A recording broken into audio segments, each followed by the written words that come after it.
Situada al sur de la bahía de Cádiz, con un término de 203 kilómetros cuadrados, Chiclana de la Frontera ha estado ligada desde la antigüedad a la historia de Cádiz.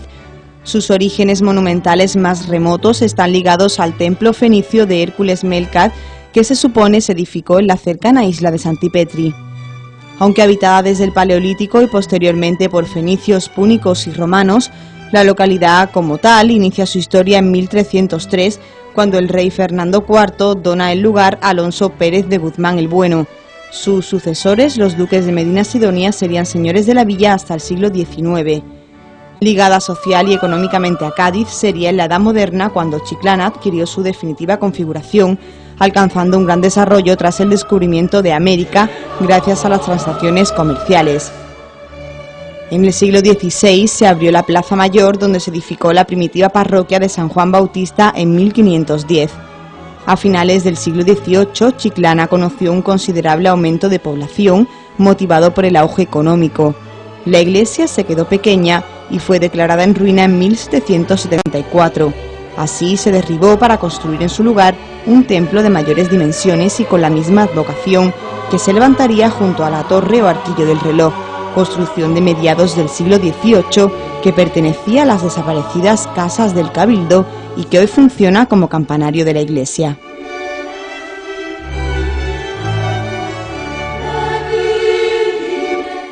En principio, la obra fue encomendada a Torcuato Cayón de la Vega, considerado entonces el más notable arquitecto de la zona. Cayón diseñó los planos y la planta, colocándose la primera piedra en 1776.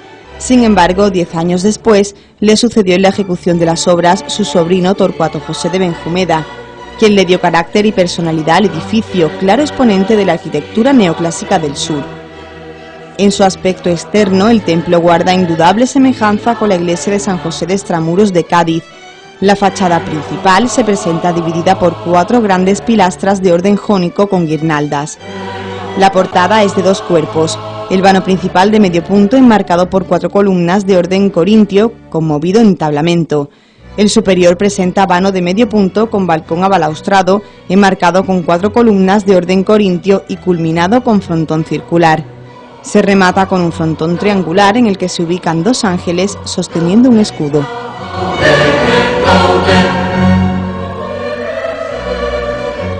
El interior presenta planta de salón y 3 naves, bajo cubierta de bóvedas vaídas y cúpula. Sobre el suelo, frente al altar mayor, erigido como tabernáculo de estilo neoclásico, puede verse el escudo de don Pedro Chávez de la Rosa, nacido en Cádiz en 1740, eclesiástico nombrado obispo de Arequipa en 1786.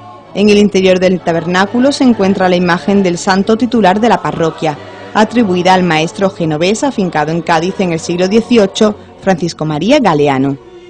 La escultura procede del convento gaditano de Santo Domingo y fue donada al templo chiclanero por el obispo don Juan de Arbolí en el siglo XIX.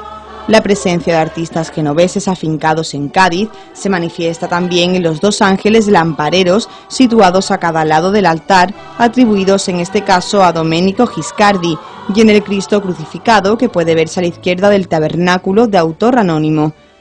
De espaldas al altar mayor se encuentra la zona del coro con un magnífico órgano datado de 1856, recientemente restaurado. Justo debajo se encuentra el óleo sobre lienzo San Juan Bautista de 1817, donde se muestra la evolución del artista germano hacia una tendencia clasicista. A la izquierda y derecha, junto a los 2 arcos que conducen a las capillas laterales, destacan sendos lienzos. Se supone que representan, respectivamente, por los atributos que las acompañan, a Santa Cecilia y Santa Catalina, un instrumento musical a la primera, una espada, una palma y la rueda con cuchillos, símbolo del martirio, a la otra.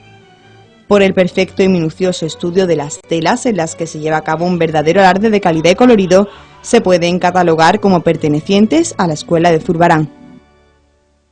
A la derecha del altar mayor se sitúa la capilla antiguamente dedicada a San Pedro y hoy presidida por una talla moderna del Cristo de Medinaceli. En la capilla del Sagrario, a la izquierda del altar mayor, se conserva un relieve del Descendimiento, obra de Roque Balduque de mediados del siglo XVI, que pertenecía al retablo de la primitiva iglesia. En las paredes, además, pueden contemplarse varias obras pictóricas del artista alemán Franz Xavier Riedmayer, Las pinturas del techo, en cambio, son de más interés histórico que artístico, pues es posible apreciar los escudos del obispo José María Rancés y Villanueva, de su santidad el Papa, además de las armas del municipio chiclanero. Los altares, distribuidos a ambos laterales de la iglesia, fueron diseñados por Benjumeda, también en estilo neoclásico. Están consagrados respectivamente a San Francisco de Asís, San José, San Antonio, San Miguel Arcángel, Nuestra Señora de los Dolores, del Rosario y Santa Rosa de Lima. En este último destaca un cuadro anónimo que representa la apoteosis de la santa peruana con una hábil disposición de los elementos. En el de San Miguel hay que señalar el cuadro El Sermón de la Montaña de González Lagos, fechado en 1857. Como detalles que completan la riqueza del templo, hay que señalar el púlpito en mármoles de colores, cuya ejecución se relaciona con los hermanos Andreoli, autores asimismo del retablo mayor de Santo Domingo de Cádiz, también el conjunto de piezas de oro y plata, así como el interesante fondo documental de su archivo. A través de la sacristía se accede a la cripta con arcos de piedra ostionera que aún conserva varios enterramientos.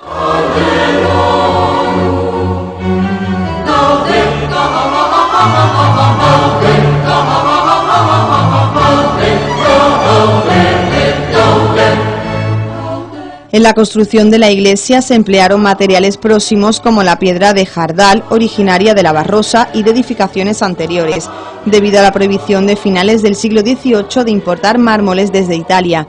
Los trabajos se retrasaron debido a problemas económicos, pero sobre todo a la invasión napoleónica de 1810, que paralizó las obras del templo. El ejército galo empleó el edificio como cuartel y parque de artillería. Fue entonces cuando desaparecieron los mármoles labrados para el altar mayor y podio de los pilares, así como el dinero de la obra. Tras la marcha de los franceses en 1812 se reanudaron los trabajos. La construcción siguió adelante gracias a las ayudas económicas de los fieles. El 23 de junio de 1814 se bendijo la iglesia y al día siguiente, festividad de San Juan Bautista, se celebró la primera misa. La consagración definitiva de la iglesia y de su altar mayor al titular, sin embargo, no tuvieron lugar hasta el 16 de diciembre de 1871, siendo obispo de Cádiz Fray Félix María de Arriete y Llano.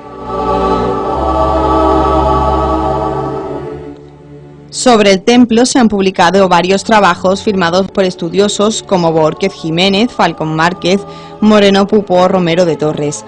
Se han acometido ya varias restauraciones, como la que tuvo lugar de 1986 a 1989, financiada por la Junta de Andalucía, mientras que las posteriores han sido costeadas por el Obispado de Cádiz y la propia parroquia. A pesar de distar mucho del proyecto original, la iglesia de San Juan Bautista fue incluida en el conjunto histórico de Chiclana, declarado bien de interés cultural por la Consejería de Cultura de la Junta de Andalucía, como una de las mejores muestras de la arquitectura del municipio.